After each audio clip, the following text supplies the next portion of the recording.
O que me move não é o que eu já alcancei da vida.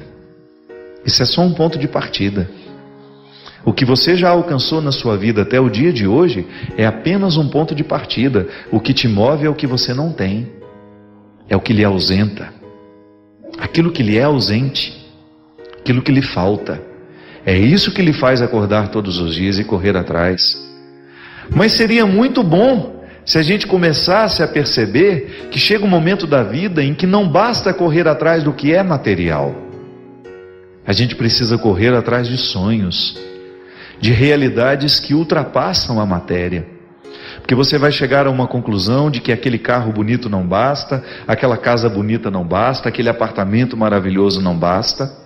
É aqui dentro, o contexto das ausências, gritando pela necessidade de ter uma casinha branca, de varanda, um quintal e uma janela só para ver o sol nascer.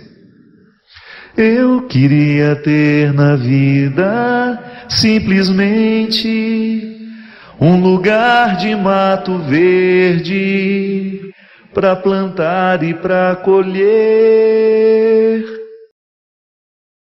Ter uma casinha branca de varanda, um quintal e uma janela, só para ver o sol nascer. O projeto aqui não é uma coisa muito grandiosa. O que amarra esse ser humano à vida é só uma casinha branca. Interessante essa metáfora. Interessante esse significado. É o significado de uma vida bem vivida. Aqui no refrão dessa música é o resultado de uma vida bem vivida. Depois de ter enfrentado todas as dificuldades da estrofe, eu ter o direito de encontrar neste mundo um lugar onde eu possa me sentir aconchegado. Ontem, quando voltava de Campina Grande para João Pessoa para eu pegar o voo, observando aquelas cidadezinhas, pelo caminho, aquelas casinhas típicas da Paraíba, ali do Nordeste, do sertão, aquelas regiões mais simples do país, todas muito coloridas, casinhas pequenas, mas que dá vontade de entrar e de ficar. São especialistas em aconchegar. Eu fiquei pensando muito nisso. Meu Deus, às vezes nós queremos tanta coisa para viver, e de repente, uma casa dessa, com toda essa cor por fora, cheia de sentimento por dentro, com pessoas que se amam, e a vida está pronta. Aí eu comecei a me pensar assim, onde é que eu me aconchego? Que realidade nessa vida me faz sentir à vontade? Onde é que a gente cabe? Quais são os espaços que realmente nos acomodam, nos aconchegam?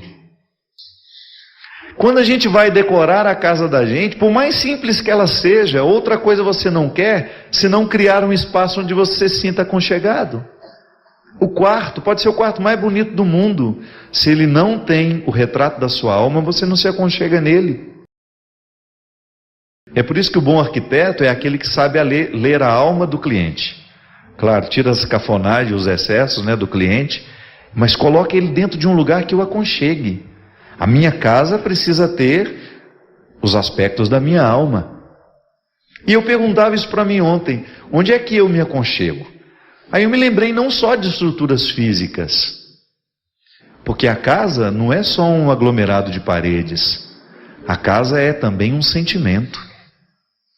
Eu quando entro dentro de um lugar, imediatamente eu sinto se aquilo me provoca algo bom ou algo ruim.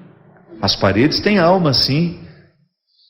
Claro, não a alma que eu estou acostumado a tratar, eu como padre lido com a alma o tempo todo. Eu estou falando daquilo que extrapola a matéria, daquilo que transcende a realidade física. Uma casa está construída a partir de sentimentos e tijolos. A casa é também um sentimento. Quando eu volto para minha casa e aquela sensação boa quando eu abro a porta, quando eu entro e encontro a minha realidade, o meu aconchego, então, eu entendo que a casa é sentimento. A nossa vida espiritual, minha gente, está a serviço de criar esse aconchego. Porque só no aconchego é que você enfrenta bem os seus desconfortos. Se uma pessoa não está bem aconchegada afetivamente, ela terá muita dificuldade de lidar com os desconfortos da alma. Porque esses desconfortos, eles existirão sempre. Não há a possibilidade de ter uma pessoa humana sem identificar nela os desconfortos que fazem com que ela se mantenha viva. Retire de você essa ilusão de que é o que você tem que te sustenta. Não. O que você alcançou na sua vida até hoje é apenas o ponto de partida. O que lhe move é o que ainda lhe é ausente. Que eu falo que o que nos alimenta não é o que a gente tem. O que nos move não é o que a gente tem. Porque o que leva um ser humano adiante é o desejo. Desejo no sentido mais profundo. O elan vital que nos mantém presos à vida. Aquele significado sem o qual a gente não consegue levantar de manhã para trabalhar. Todos nós temos este elan vital. E é claro que à medida que ele vai sendo desgastado e não vai sendo renovado por nós, auxiliados pela graça de Deus, pela presença dos amigos, aqueles que nos amam, são essas situações que vão renovando o nosso elan com a vida, a nossa costura com a vida. Nós estamos costurados com a vida. Se a gente não renova isso, a gente fica deprimido, a gente perde a vontade de viver, falta sentido, né? Olhe para as suas ausências, olhe para aquilo que você não tem. Você que já teve a oportunidade de ter tanto na vida. Talvez você já tenha tido muito sucesso, talvez você já tenha tido muito dinheiro, talvez você já tenha construído muitas coisas, materialmente falando. Ouse olhar para aquilo que não é material agora. Olhe ao seu redor e veja, por você mesmo. Responda essa pergunta, ainda que seja em partes, ainda que não seja inteira. O que lhe aconchega nessa vida? O que lhe faz ter a sensação de estar no lugar certo? Qual é o lugar onde a sua alma repousa tranquila? Onde você tem condições de administrar aquilo que lhe é ausente e manter um sorriso no rosto a si mesmo. Porque esse é o grande projeto. Saber que tudo que a gente já alcançou não é quase nada perto do que a gente ainda precisa. O amor nunca será perfeito, porque ele é um gesto inacabado. Por mais que eu tente, com a minha atitude, com a minha postura, com a minha palavra, amar aqueles que eu amo, o meu gesto será sempre imperfeito. Mas por isso é belo. Porque nele falta. Nele alguma coisa ainda é ausente. O mistério de Deus na nossa vida é assim, minha gente. É a gente ter condições de olhar para as estrofes tristes, observar o refrão feliz e perceber que o que realmente vai nos realizar não é o momento em que as respostas chegarão, não é o momento em que nós estivermos satisfeitos com a vida, não. O que vai nos realizar é essa eterna insatisfação que nos mantém harmoniosos. Eu vou bem, vou bem. Apesar de todas as dificuldades, eu vou bem, porque eu estou projetando a construção de uma casinha branca onde eu possa me sentir aconchegado. Só os sábios são capazes dessa proeza. Porque às vezes a gente entende tudo, mas não captou o encantamento daquilo que entendeu. A vida da gente é a mesma coisa. Tantas vezes você não entende o que está se passando. Tantas vezes você olha para o seu coração e ele está aglomerado de sentimentos contraditórios, de coisas que lhe são até desconhecidas. Mas por que não reconhecer em tudo isso uma beleza? É bonito. É bonito sim, todo o processo humano é sempre bonito. Mesmo que tenha fragilidades, que a gente seja exposto numa indigência que nos envergonhe, é bonita, a vida é sempre bonita. Porque ali existe uma ausência, o gesto é inacabado, ele não termina, é igual à arte.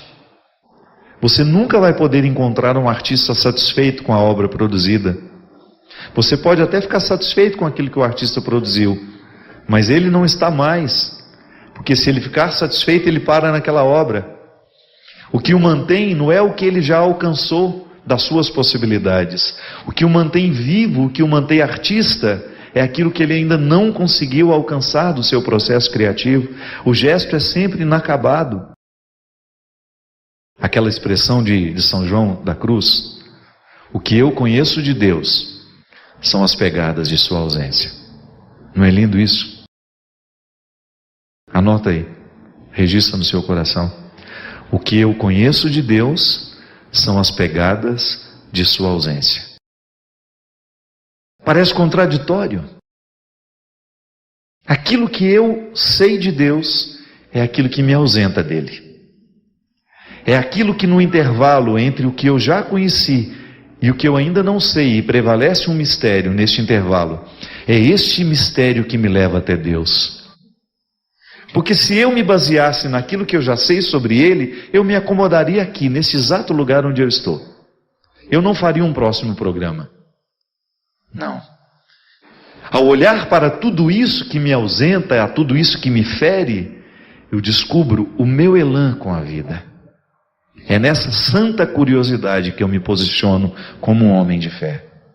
Viktor Frankl, um psicoterapeuta que escreveu uma obra belíssima a respeito do sentido da vida, ele dizia isso, que um ser humano, quando perde o sentido para a vida, ele deixa de lutar. E ele experimentou essa tese dele no campo de concentração. Antes de escrever a tese, ele viveu. Ele observou no campo de concentração nazista que os amigos que não tinham familiares mais para onde retornar, que já sabia que estavam mortos, eles se entregavam ao processo da escravidão sem nenhuma esperança. E ele não. Ele quis continuar vivo, mesmo sem saber se existia alguém esperando por ele. O que ele faz? Coloca uma plantinha na janela e estabelece com ela um vínculo. Eu preciso viver para que essa plantinha não morra. E assim ele criou a psicologia do sentido da vida. Quando ele diz que quando nós estamos conectados a um motivo, a gente não morre. Aí você vai poder passar por todas as pedreiras da vida, por todas as pirambeiras da vida, por todas as ladeiras e as subidas mais difíceis, e você não vai desanimar. Porque você tem um motivo. Você tem um sentido pelo qual continuar vivo. O que me move é a fé. É o território em que eu ponho o pé e Deus misteriosamente põe o chão. Eu não tenho chão para pisar. Eu só tenho o pé para colocar lá. E é misteriosamente que Deus coloca um chão sobre os meus pés. Isso é a fé.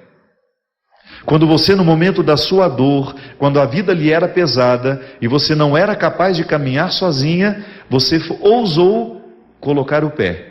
Deus colocou o chão. Isso é a fé. É a oportunidade que nós temos de viver de maneira ousada. Porque isso é ousadia, minha gente. E nem é uma ousadia religiosa, viu? Isso é uma ousadia humana. A psicologia propõe a mesma coisa que as religiões propõem. Aliás, a psicologia aprendeu conosco que quem não ousa investigar os mistérios do coração, nunca será capaz de viver a contemplação que isso é possível. É quando eu me contemplo e eu fico extasiado diante daquilo que eu encontro. Não entendo quase nada, mas fico extasiado. E esse é o desafio. Você olhar para aquilo que lhe é ausente, aquilo que você ainda não tem, e não perceber nisso uma frustração, mas perceber nisso uma motivação, um desejo que lhe leve adiante. Como dizia São João, o que conhecemos de Deus são as pegadas de sua ausência. É aquilo que lhe é ausente hoje, que você ainda não tem, que lhe faz querer acordar amanhã e continuar essa batalha que nunca tem fim.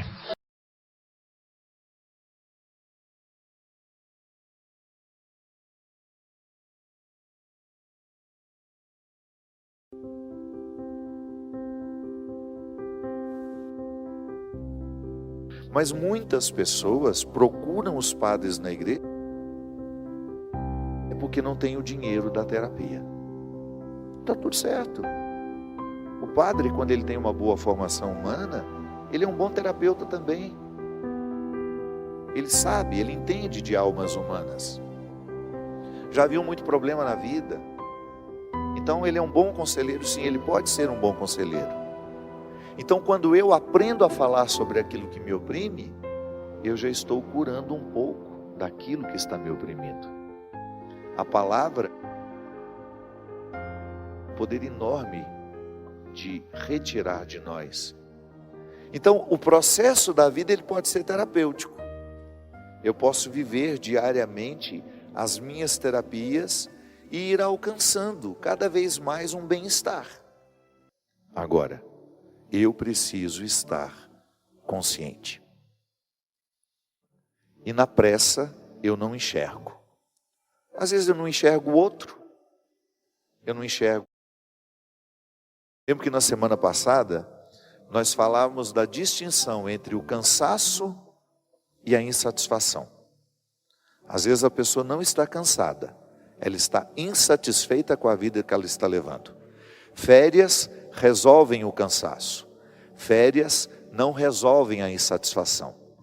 O que resolve a insatisfação é a mudança de rumo, é a tomada de decisão. E nesta música tem uma estrofezinha que os compositores foram muito inteligentes e muito sensíveis, que é conhecer as manhas e as manhãs. Veja que são duas palavras muito parecidas, só tem um acentozinho. É como se ele quisesse dizer, a gente precisa aprender a distinguir as coisas. A distinção é fundamental.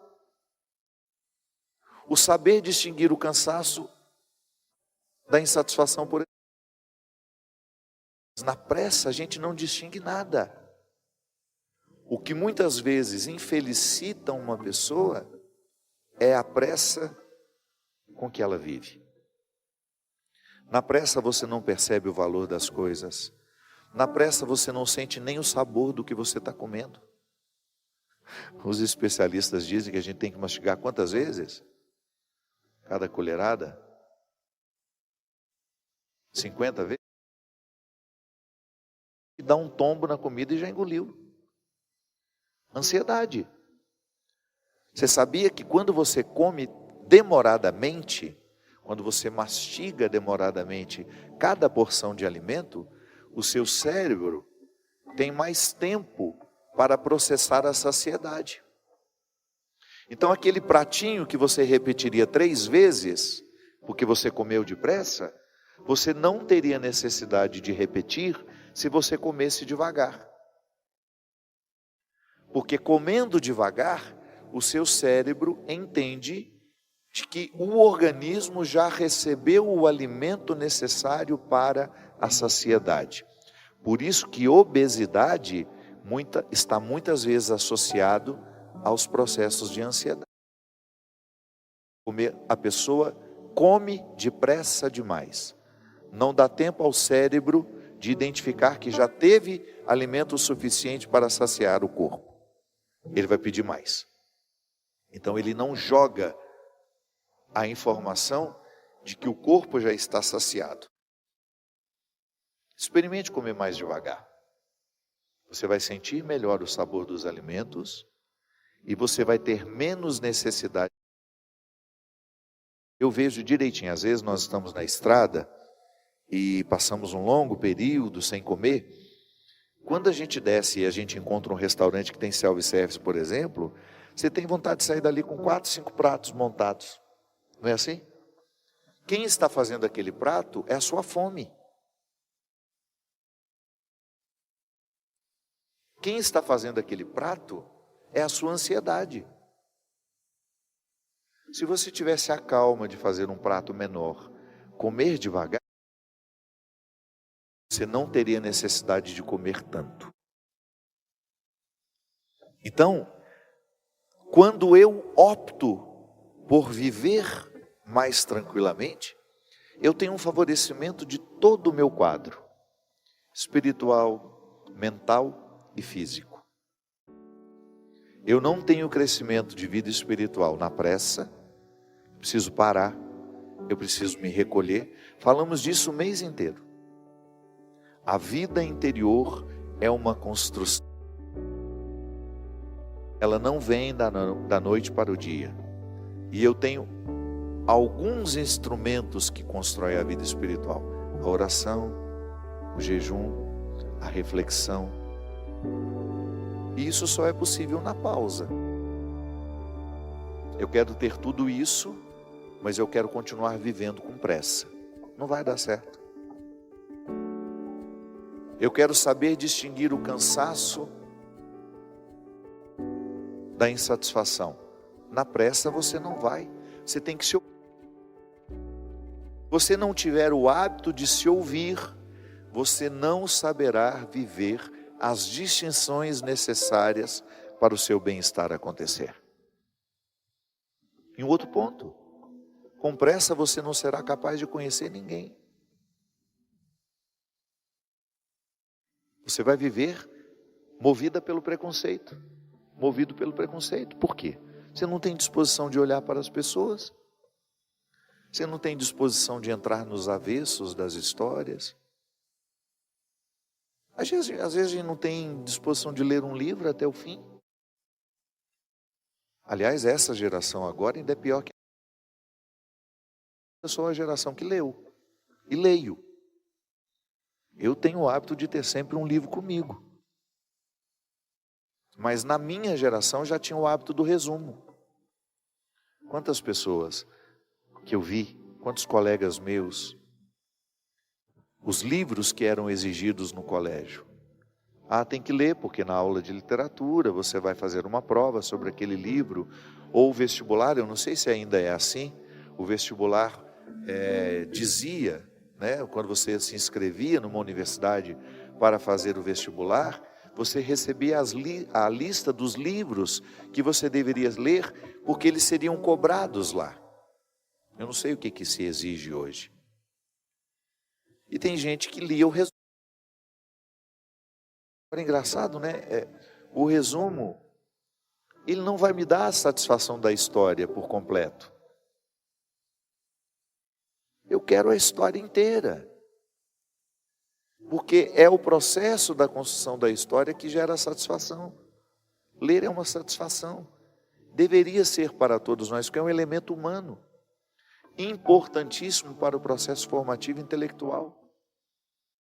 Quem não gosta de ler vai ter dificuldade de falar. Quem não gosta de ler vai ter dificuldade de escrever. Sem motivo que a linguagem hoje está cada vez mais pobre. O vocabulário dos nossos jovens é paupérrimo. Muitas palavras estão caindo no total desconhecimento, porque elas não são usadas. A língua, gente, é um organismo vivo. Se nós não falamos, a gente esquece. Se nós não falamos determinadas palavras, elas vão morrer, porque ninguém mais vai saber o significado delas. E tudo isso porque nós estamos num ritmo de vida apressado.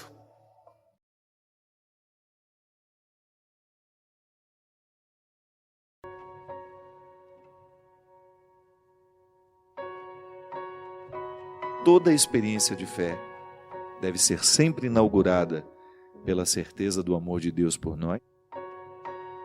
É assim que nós nos tornamos religiosos um dia. Não é quando começamos a frequentar a igreja, não.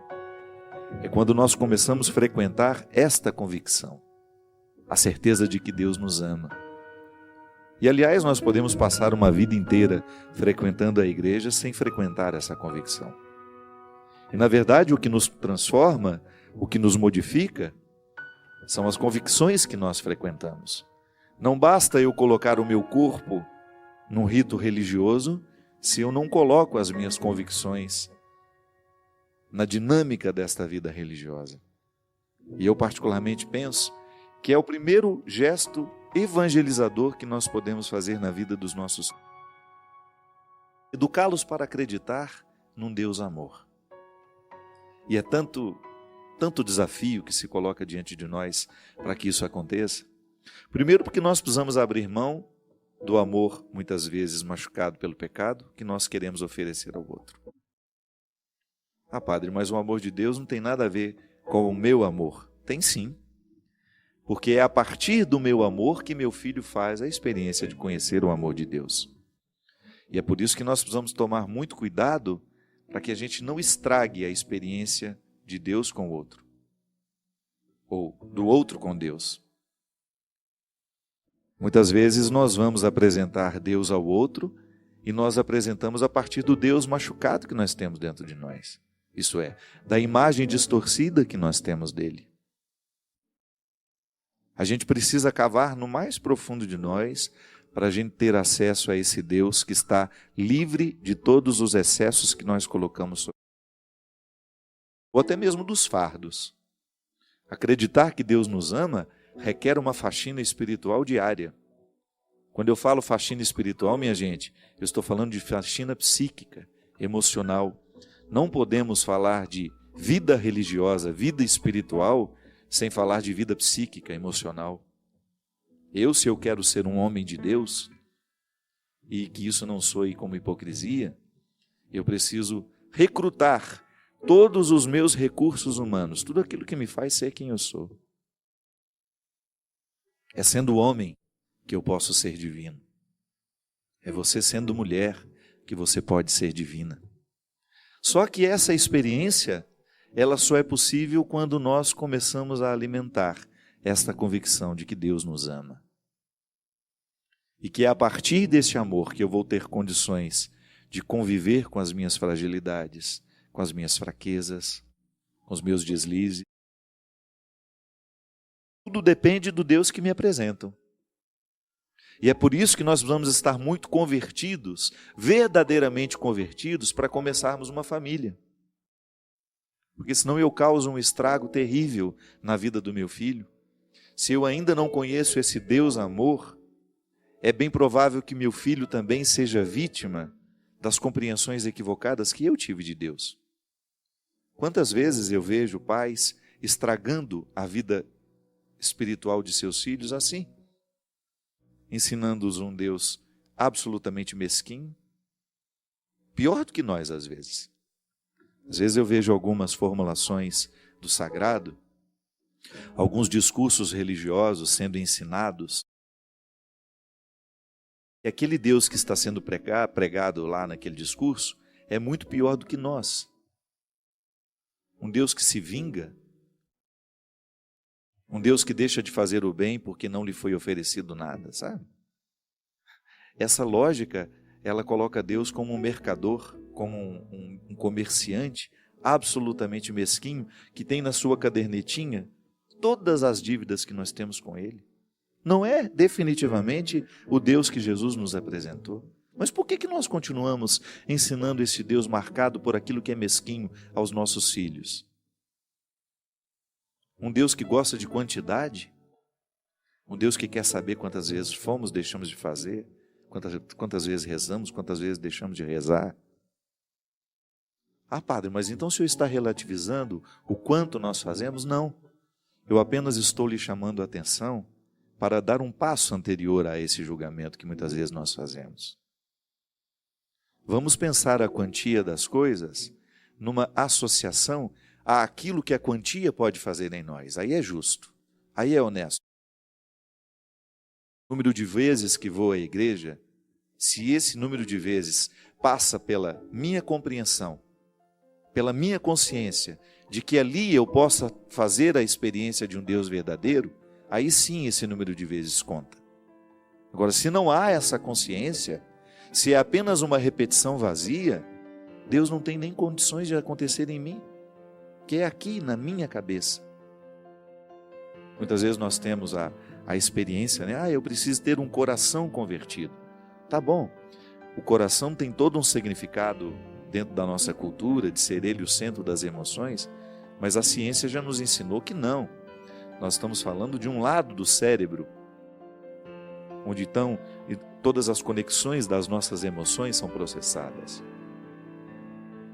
Mas é na cabeça que nós somos gente, que que nós modificamos, que nós pensamos os valores que nos movem, que nós tomamos decisões, que nós optamos por mudar, por abandonar papéis que nos dificultam ser quem somos, por abandonar atitudes que muitas vezes são injustas,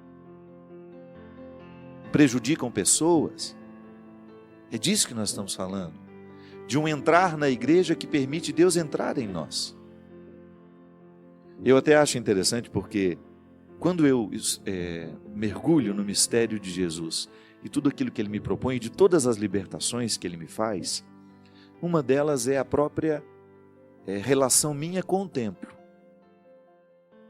Eu não vou à igreja porque acho que Deus está lá. Eu tenho a compreensão, e isso é Jesus que já me disse a partir da samaritana, que Deus está no coração de cada um de nós, é em espírito e verdade que nós o encontramos.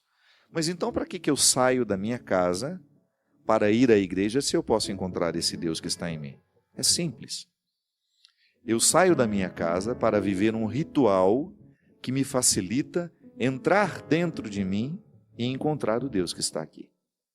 Mas então, se eu posso criar dentro da minha casa a ambiência favorável para estar em contato com esse Deus, o mesmo que acontece lá dentro da igreja pode acontecer comigo dentro de casa, com exceção da Eucaristia e os sacramentos.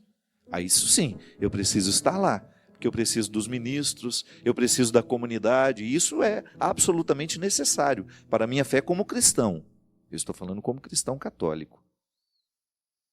Mas para encontrar Deus, eu preciso criar a ambiência necessária. O silêncio, para quem precisa do silêncio.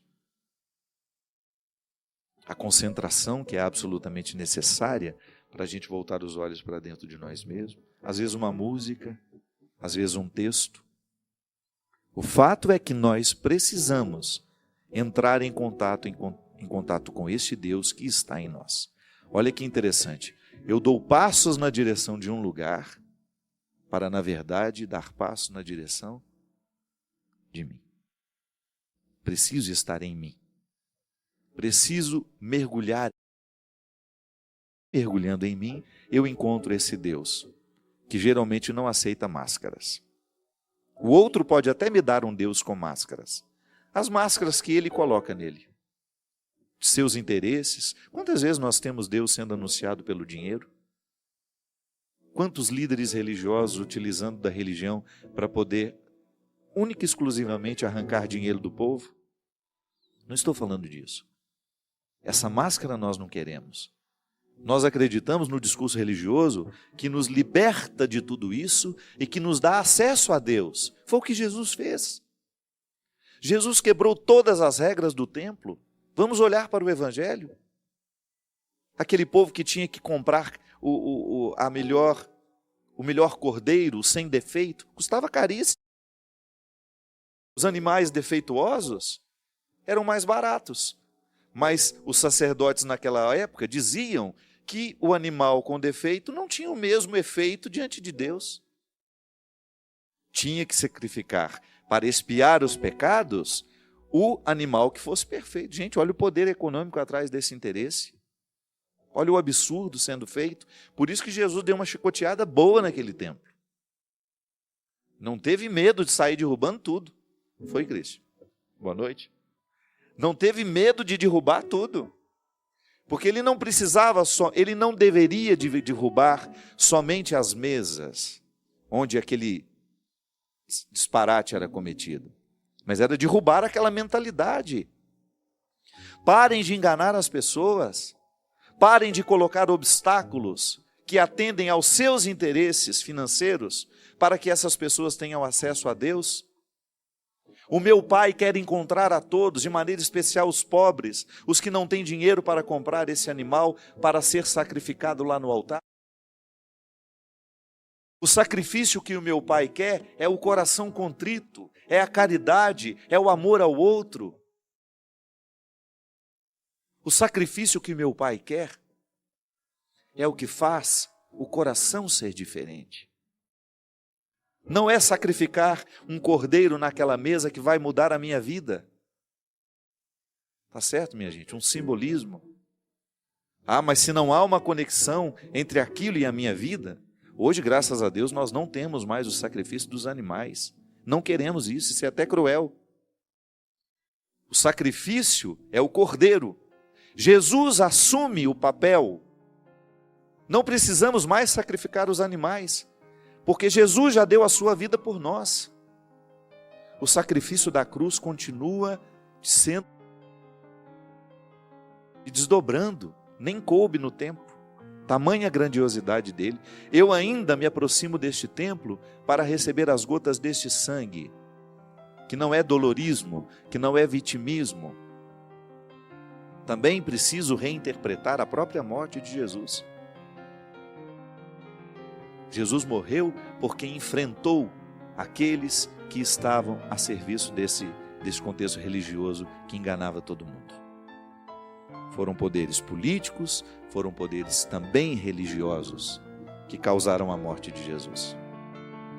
Então tudo isso aconteceu para a gente continuar oferecendo aos nossos filhos uma visão distorcida de Deus. Não é justo. Precisamos apresentar aos nossos filhos o Deus que Jesus manifesta para nós. Um Deus que põe a mesa para os doentes. Um Deus que faz a festa para os miseráveis. Um Deus que não tem medo dos pecadores. Porque é com eles, é neles que ele precisa agir. A reformulação de um Deus, amor, misericórdia. E quando eu digo amor e misericórdia, não é que fica passando a mão na cabecinha da gente o tempo todo para a gente poder errar à vontade, sabe? E ter uma vida absolutamente sem regras. Não é isso não. Quem é pai, quem é mãe, sabe exatamente entender o que eu estou dizendo. Porque em algum momento da vida precisa entender o amor exigente. Sabe muito bem que o amor, o verdadeiro amor, é aquele que diz sim, mas é também aquele que diz não. Que o verdadeiro amor é aquele que põe regras.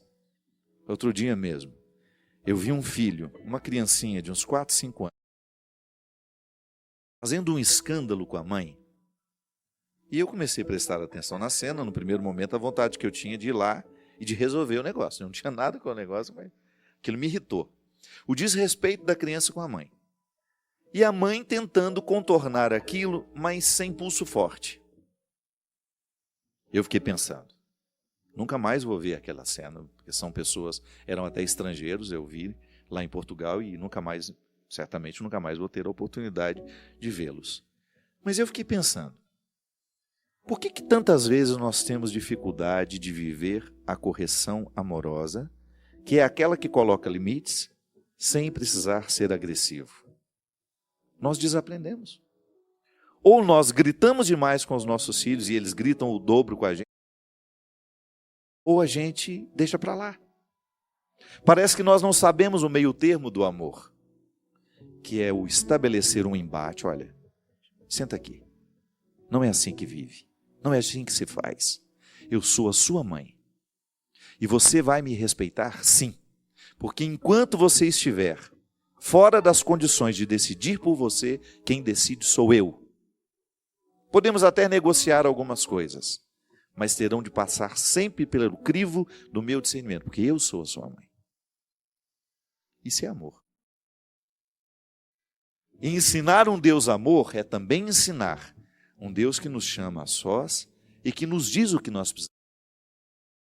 Coloca nos limites. Porque também não podemos ser adeptos de um Deus misericórdia, que vai sempre, sempre, sempre passar a mão na cabeça de tudo aquilo que nós fazemos de errado. Isso não é amor. O amor comporta a justiça. Comporta a justiça.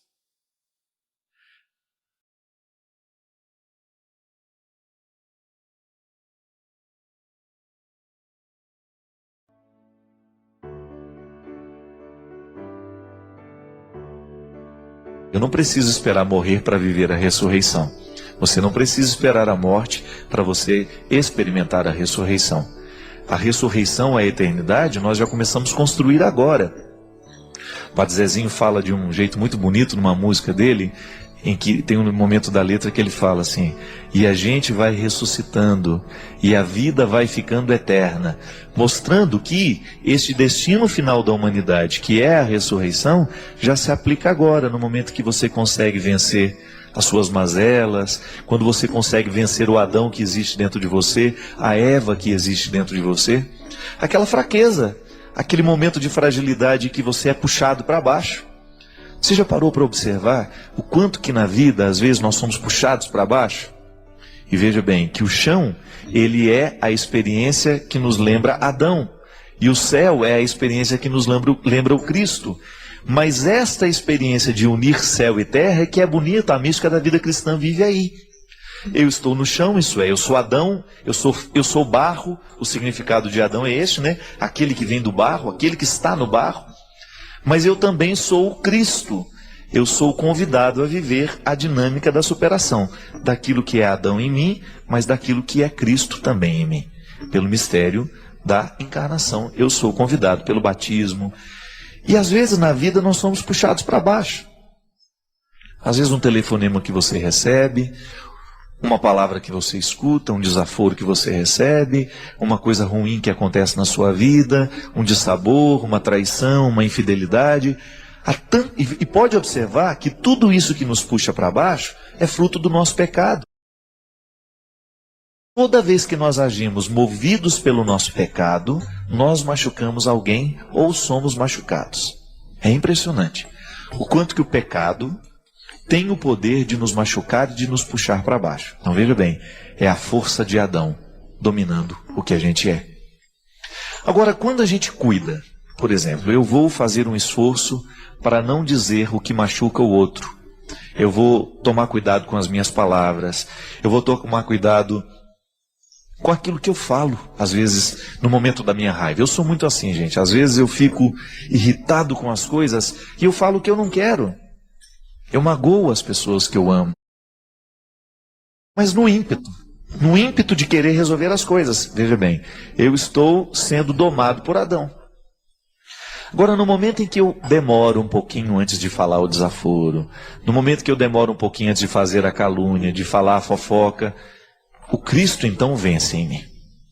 Está vendo que a mística do cristianismo é isso? É a gente é a gente colocar os nossos passos nos passos de Jesus. É bem natural dentro de nós que a gente assuma a posição de Adão. Isso é, do homem fraco, da mulher fraca, daquele que não consegue, daquele que não sabe, daquele que não pode. Mas o nosso desafio é justamente a gente domar tudo aquilo que não nos joga para baixo. É a gente colocar um pouco de limite e de tirar um pouco do poder das coisas que nos jogam para baixo. Daquilo que nos joga no chão, daquilo que nos decepciona, daquilo que nos amargura, daquilo que nos deixa amargos. E quando a gente vive a dinâmica do ressuscitado, a gente começa a sentir que isso vai ficando mais leve dentro de nós. A gente vai ficando mais moderado, a gente vai ficando mais ponderado, a gente vai falando menos, a gente vai ser menos impulsivo. É fruto de milagre? Se você quiser chamar isso de milagre, então é milagre. Porque, na verdade, a ação do Cristo em nós ela é miraculosa o tempo todo. Mas ela é também esforço humano. A gente se humaniza cada vez que o Cristo vence dentro de nós. E por que é importante a gente crer que Jesus desceu à mansão dos mortos? É importante porque a gente sabe que ao descer à mansão dos mortos, toda a nossa realidade humana desce com ele. Mas não é para ficar ali, é para voltar glorificada. Então, aquilo que é meu, que me machuca, que me humilha, aquilo que me expõe frágil, eu deixo ser mergulhado no mistério do Cristo para que ele me devolva aquilo, redimir. A palavra é essa, é redimir. E é tão bonito a gente pensar, minha gente, que o tempo todo nós passamos pela experiência de mergulhar as nossas misérias na mansão dos mortos. Isso não é uma teoria. Nós também precisamos mergulhar na mansão dos mortos, isso é, a gente precisa fazer morrer aquilo que é o nosso defeito, aquilo que é a nossa fragilidade, que às vezes nos envergonha tanto. A fragilidade não tem como fazer mergulhar e tirar. Eu estou falando dos desdobramentos dela. Nós quebramos fácil. Mas não é pecado ser de cristal. É até uma virtude. Uma peça de cristal ela é preciosa, mas você vai cuidar para que ela não quebre com facilidade. Então não se trata de rejeitar a fragilidade que está em mim, que está em você. Se trata apenas de cuidar bem dela. Cuidar da fragilidade que se tem é um jeito que tem de se humanizar, de trazer a vida do Cristo para nós, de vencer a perspectiva de Adão e de nós entrarmos na dinâmica do Cristo. Teilhard de Chardin chamava isso de maneira muito bonita de cristificação do universo, quando cada criatura descobre que ela é o Cristo, pelo mistério da encarnação. Eu sou o Cristo, tu és o Cristo, ele é o Cristo, nós somos o Cristo. Você já imaginou que beleza? Se nós pudéssemos sair pelas grandes cidades sem o medo do assalto, sem o medo do sequestro, sem o medo da violência. Por quê? Porque o mundo estaria cristificado. Todo mundo tem o mesmo sentimento de Cristo, todo mundo tem o mesmo pensamento do Cristo, todo mundo tem o mesmo comportamento do Cristo, isso é, só faz o bem. Não deseja o mal a ninguém, não fala o que não deve falar, não olha o que não pode olhar, enfim, vive uma vida de equilíbrio. Tanto é que lutar pelo mundo cristificado é lutar pela paz, não tem outro nome. Você já imaginou se dentro da sua casa todo mundo estivesse cristificado, isto é, convertido ao Cristo? Se os sentimentos que prevalecessem nos corações fossem os sentimentos do Cristo, então a gente trabalharia, a gente não esperaria cair do céu, e agir com responsabilidade, nós não iríamos querer os vícios na nossa vida, nós não iríamos destruir o outro, nós não iríamos mentir para o outro, nós não iríamos enganar o outro, nós não iríamos roubar o outro. E aí, não tem casa que não vá viver em paz se todo mundo faz isso. O que quebra a nossa paz? Quando nós nos enganamos, quando nós mentimos, quando nós nos roubamos, quando nós tiramos a paz. Só que isso não é a atitude de Cristo, então falta cristificar a casa, falta cristificar a família, falta cristificar o comportamento. Agora, à medida em que nós vamos assumindo esse jeito de Jesus ser, você pode ter certeza, à medida que o Cristo vai vencendo em nós, a nossa casa vai se transformando em um lugar bonito, mais saudável, mais alegre, mais feliz, e naturalmente a gente vai ficando muito mais leve. Que às vezes, os maiores problemas que nós temos não são nossos, mas são das pessoas que nós amamos e que estão do nosso lado. Acabam afetando a gente. Às vezes eu paro para pensar e chego a essa conclusão. Às vezes a gente quase não tem problema, os nossos problemas são os outros. Como é que eu vou ser feliz se as pessoas que eu amo não estão bem? Mas eu também não posso viver a vida delas. Aí se estabelece o limite, se estabelece o sofrimento. Eu não tenho como entrar no coração dela, viver por ela, falar por ela, fazer como ela. Não. Então aí eu sofro por isso. Eu sofro porque eu não posso fazer o outro ser igual do jeito que eu quero. Agora, se o outro se compromete com o Cristo, eu tenho que ficar tranquilo. Sabe por quê? Porque Cristo vai fazer a obra dentro daquele coração do jeito que ele pode. Mas saber que o outro está se direcionando para o caminho do Cristo, então nos dá tranquilidade. Aí você vai saber que o seu filho não vai atrás das drogas, por quê? Ele está sendo orientado pela força de Jesus.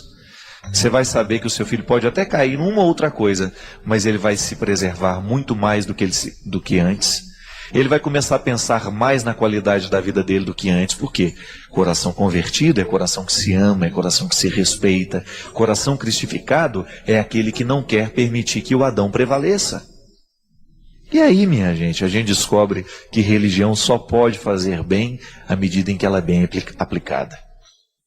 À medida em que nós descobrimos que o seguimento de Jesus nos faz homens e mulheres bem melhores. Então, não perca tempo. Cristifica seu coração, cristifica sua vida, seu comportamento, sua mente, sua casa. E quem sabe você vai cristificando as outras pessoas que estão do seu lado pela força do seu testemunho. Todos nós somos, em essência, uma fonte de água pura, porque somos criaturas criadas à imagem e semelhança de Deus.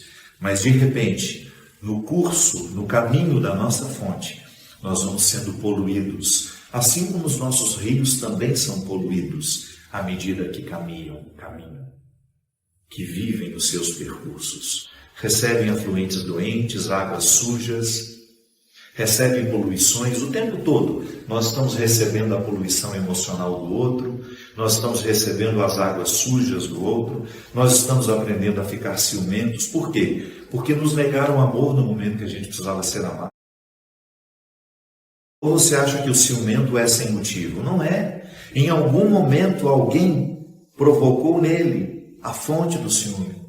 Em algum momento nós somos machucados, ou porque fomos abandonados, ou porque ficamos inseguros a vida inteira, e de repente nós já confirmamos que nós podemos, mas ainda assim lá no fundo existe uma fonte de insegurança que a gente ainda não curou, que a gente ainda não maculou, que a gente ainda não transformou. Isso é terapia, minha gente. A terapia nós podemos viver desde os momentos institucionais em que ela se estabelece como uma prática humana, que é no divã, quando você procura um psicoterapeuta, mas a terapia também acontece aqui, na oração, quando a gente mergulha dentro de nós e nós vamos conhecendo a nossa vida, nós vamos conhecendo os motivos do nosso ciúme, da nossa inveja, da nossa mentira, da nossa incapacidade de sermos fiéis, da nossa falta de perseverança. Em algum momento nos faltou o estímulo para a gente se desenvolver.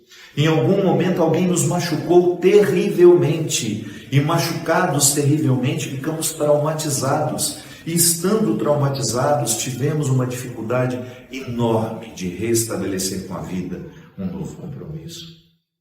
Tivemos uma dificuldade enorme de fazer florescer o bom ser humano que Deus criou em nós.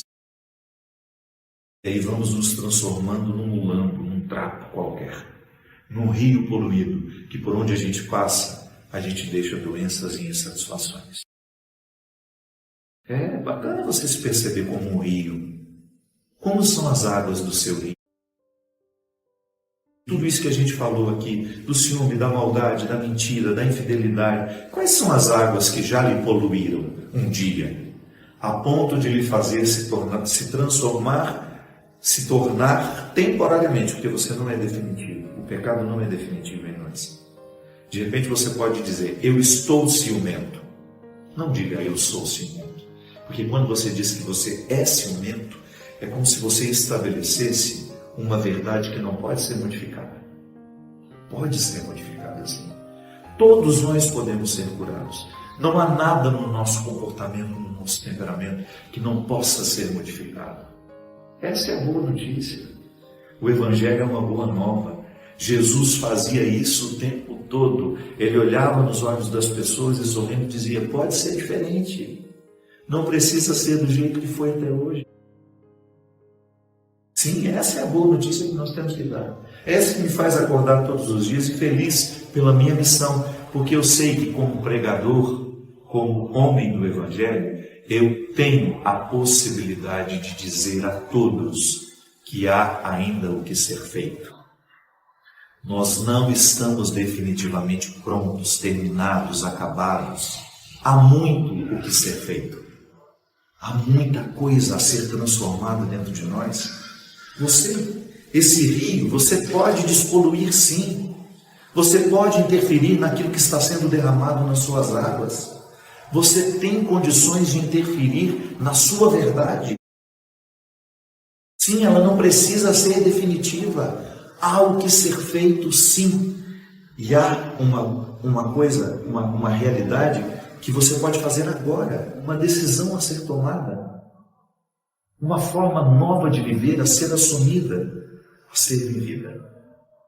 Porque o mesmo Deus que passou há tanto tempo transformando e modificando os que ele encontrava pelo caminho, também pode fazer o mesmo. Ser de si, somente depois ser dos outros.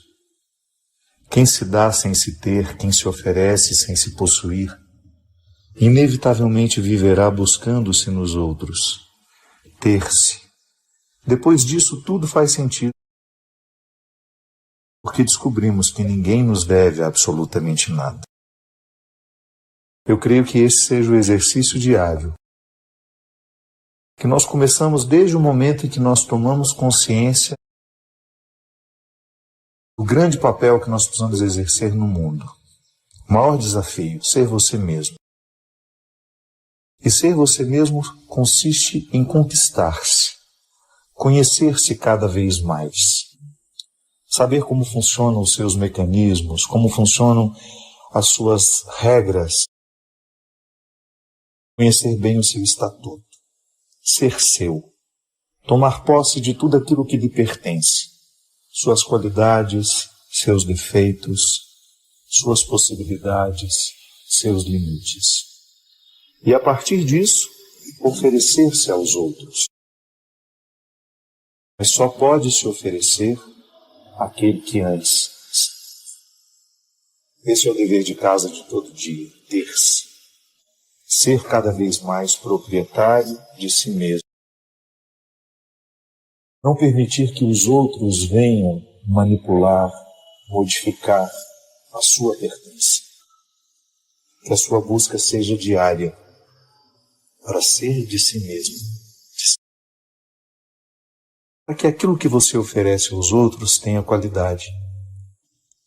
É tão interessante você ver uma pessoa na posse de suas possibilidades, de seus limites, de toda a grandeza que consiste o ser humano. É tão bonito você ver uma pessoa inteira. Ela se oferece e ela nem se preocupa se vai receber alguma coisa em troca, porque ela conhece o valor que existe em oferecer. Ela é dona de si. Ela sabe o que quer. Ela não vai ficar presa em picuinhas, em ofensas. Ela não vai ficar perdendo tempo com aquilo que não a edifica, porque ela é dona de si. Ela sabe o que quer. Ela sabe para onde vai. E ela pode dar muita contribuição ao mundo, porque quem se tem, quem se possui, certamente se oferece com muito mais qualidade àqueles que dela precisam. Ser de si. Somente depois ser dos outros. Quem se dá sem se ter, quem se oferece sem se possuir, inevitavelmente viverá buscando-se nos outros, ter-se.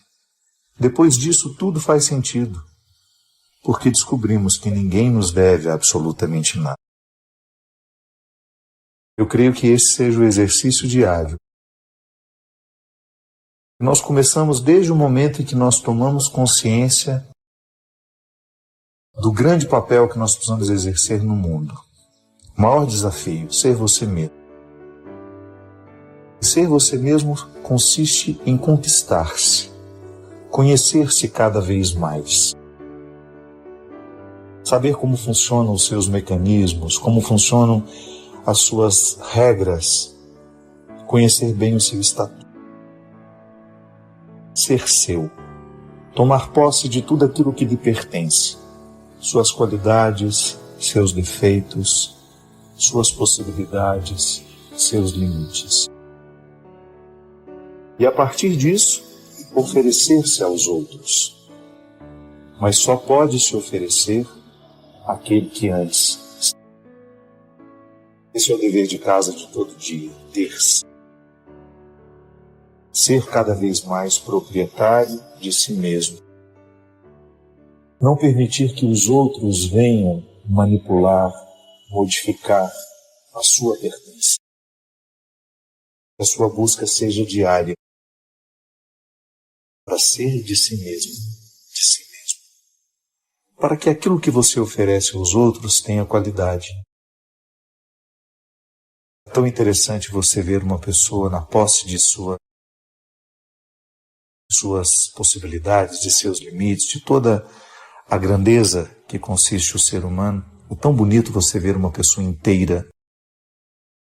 Ela se oferece e ela nem se preocupa se vai receber alguma coisa em troca, porque ela conhece o valor que existe em oferecer. Ela é dona de si. Ela sabe o que quer.